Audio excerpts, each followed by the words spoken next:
পরিচালনা কমিটির নেতা ব্যক্তিত্ব যারা আছেন, আমি সবাইকে পিছন থেকে সরাসরি অনুরোধ করতে চাই।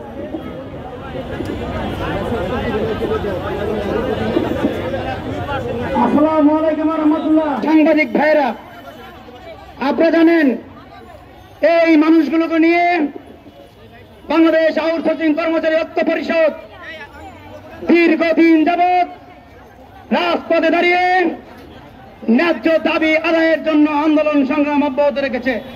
আমাদের যে নিয়োগকারী ঠিকাদারি প্রতিষ্ঠান, আমরা সেই ঠিকাদারি প্রতিষ্ঠানের মাধ্যমে নিয়োগ না হয়ে সরাসরি প্রতিষ্ঠানের মাধ্যমে নিয়োগ প্রাপ্ত হতে চাই। আমাদের দাবির যৌক্তিকতা হলো, আমরা এদেশে জন্মগ্রহণ করেছি, এদেশের মাটিতে আমরা বড় হয়েছি, এদেশের স্বাধীনতার পিছনে আমাদের উত্তরসূরিদের অবদান, এই গণঅভ্যুত্থানে আমাদের অবদান আছে। আমাদের চাওয়া আমরা আর কোন দাস প্রথার মতো ওই তৃতীয় পক্ষের না করেন, আপৎকালীন সময়ের জন্য ঠিকাদার ব্যতীত সরাসরি প্রতিষ্ঠানের মাধ্যমে আমাদেরকে নিয়োগ প্রদান করতে হবে। বাংলাদেশে আপনারা জন্মগ্রহণ করেছেন, আমরাও জন্মগ্রহণ করেছি, আপনারা সচিব হয়েছেন।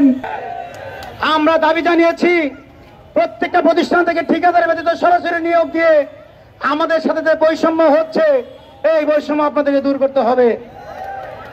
ছোট্ট একটি দাবি, এই ঠিকাদারি প্রতিষ্ঠানের সাথে মিলে তারা লক্ষ লক্ষ কোটি কোটি টাকার নিয়োগ বাণিজ্য করে তারা তাদের জ্ঞান বাংলাদেশের আবহাওয়ার জনতা